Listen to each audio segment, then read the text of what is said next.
Oke, assalamualaikum warahmatullahi wabarakatuh. Alhamdulillahirrahmanirrahim. Wassalatu wassalamu ala asrafil anbiya'i wal mursalin wa ala alihi washabihi ajma'in amma ba'du.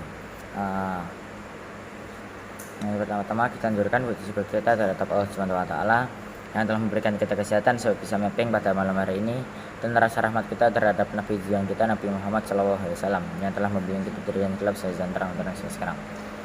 Yang terhormat Tapi Hanif Femida selaku pondok pesantren seperti melalui juga Masawa Mas Amik Ning Ria Ning Mila Ning Zahra Gus Sofa Gus Seva dan Gus Arsa, dan tidak lupa serta dewan guru yang telah mendidik saya sampai pintar seperti sekarang.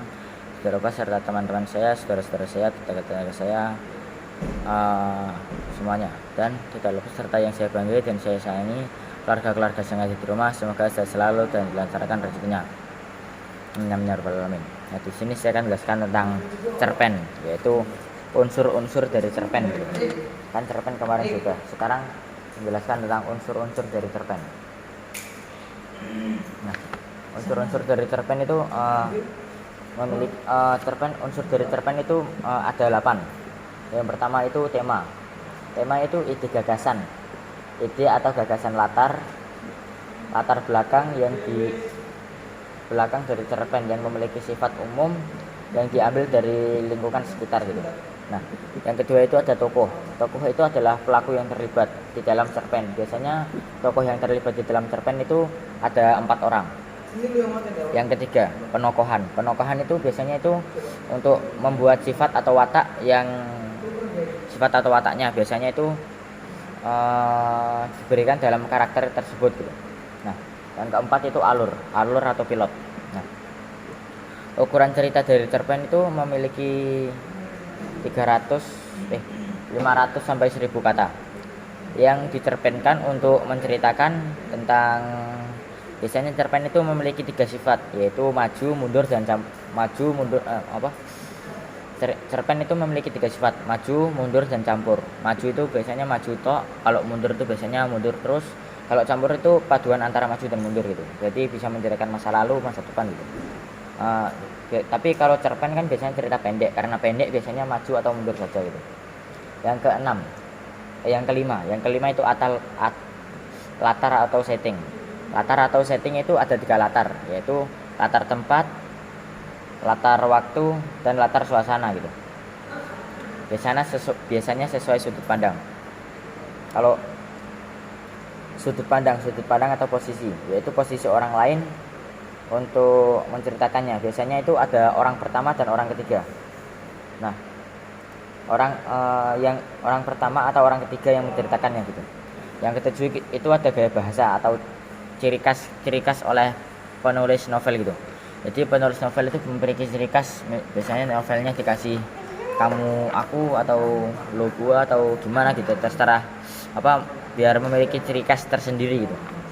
Kalau yang ke-8 yang terakhir itu ada tentang amanat.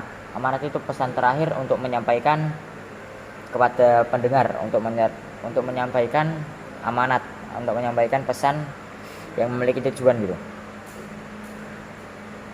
Ya, di sini ada orientasi, kode, komplikasi, dan resolusi.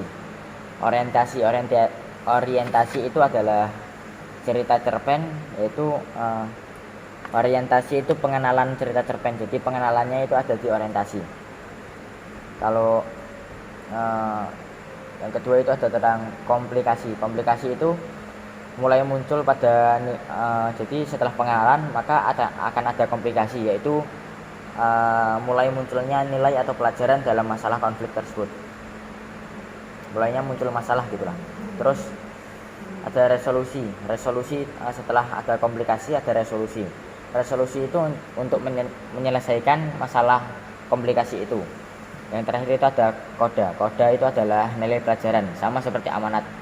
Nilai pelajaran yang bisa diambil dari teks oleh pembaca dari cerita pendek tersebut gitu. Di sini ada kata sifat, kata keterangan, dan kata langsung dan tidak langsung. Kata sifat itu biasanya sifat atau kondisi yang dijelaskan untuk makhluk hidup maupun makhluk mati, tempat, waktu, dan lain-lain gitu. Kalau kata keterangan itu kata yang digunakan dalam suasana, biasanya suasana bahagia maka akan ditulis bahagia. Kalau ada orang yang berkata maka kata-katanya akan dimiringkan gitu. Biasanya di novel atau komik biasanya dimiringkan gitu biar tahu kalau itu tuh kata orang yang ngomong gitu.